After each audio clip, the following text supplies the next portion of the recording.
एक दिन की बात है महाराज कि एक यति जी, एक सन्यासी जी उनकी कुटिया में आए, और विद्वानों का जब आपस में मिलन होता है तो महाराज शास्त्रों की बात ना हो ये तो हो ही नहीं सकता। तो निम्बार्काचार्य जी और उन सन्यासी जो महाराज थे उनकी आपस में शास्त्र की चर्चा चलती रही, कई बातें चलती रही महाराज, भगवान की बातें चलती रही, भक्ति ज्ञान वैराग्य की बातें चलती रही।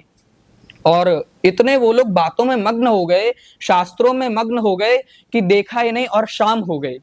जब शाम हो गई तो सन्यासी जी ने कहा कि चलो अब मैं चलता हूँ। निम्बार्काचार्य जी ने कहा अभी आप नहीं जा सकते, आइए हमारे यहाँ भोजन प्राप्त कर लीजिए, प्रसादी प्राप्त कर लीजिए। तो महाराज सन्यासी जी ने कहा कि नहीं, सायंकाल हो गया है और शाम को सन्यासी लोग भिक्षा नहीं लेते हैं, प्रसाद ग्रहण नहीं करते हैं। महाराज अब निम्बार्काचार्य जी को बड़ा ही कष्ट हुआ कि मेरे घर पे कोई सन्यासी आया है, कोई संत आया है, मैं उसको अपने हाथ से बनाई हुई एक प्रसादी भी नहीं पवा सकता, भोजन भी नहीं पवा सकता। उसी समय महाराज निम्बार्काचार्य जी के, क्योंकि वो सुदर्शन के अवतार थे, तो उनके तेज से सुदर्शन भगवान प्रकट हुए और जाकर के द्वितीय, क्योंकि सूर्यास्त तो हो चुका था, द्वितीय सूर्य के समान एक पेड़ के पीछे, एक वृक्ष के पीछे जाकर के अपने आप को प्रकाशमान करने लगे। ऐसा महाराज सुदर्शन भगवान ने प्रकाश फैलाया कि सबको लगा कि मानो सूर्योदय हो गया हो। तो निम्बार्काचार्य ने कहा कि देखिए संत महाराज, अभी सूर्य हैं, अभी सूर्य हैं। तो यह देख करके महाराज सन्यासी जी को भी प्रसन्नता हुई और निम्बार्काचार्य जी ने बड़ी ही प्रसन्नता से उनको भोजन प्रसाद पवाया। यति ने, जब सन्यासी ने यह देखा कि ये जो संत हैं ये बड़े ही महाराज बलशाली हैं, तपोनिष्ठ हैं, ब्रह्मनिष्ठ हैं, क्यों? क्योंकि इनकी शक्ति से सूर्य खुद प्रकट हो गए हैं।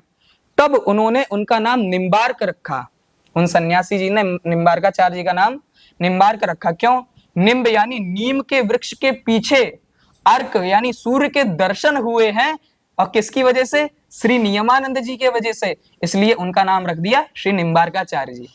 उन्होंने कई सारे भाष्यों पर, ब्रह्म सूत्रों पर अपने भाष्य लिखे हैं, वेदांत लिखे हैं, कई सारे उनके ग्रंथ आते हैं। वेदांत सौरभ नाम का ग्रंथ है, वेदांत तत्वबोध है और राधाष्टक है। ऐसे उन्होंने वेदांत कामधेनु आदि आदि कई सारे ग्रंथ लिखे हैं। उन्हीं की परंपरा में आगे उनके एक शिष्य हुए जिनका नाम था औदुंबराचार्य जी। इनकी महाराज बहुत ही विचित्र कथा है। क्या? एक बार निम्बार्काचार्य भगवान एक ऐसे देश में गए जहां पर सभी लोग भगवत विमुख थे, वो लोग भगवान की उपासना नहीं करते थे, बड़े ही महाराज ऊधमी थे, उद्दंडी थे।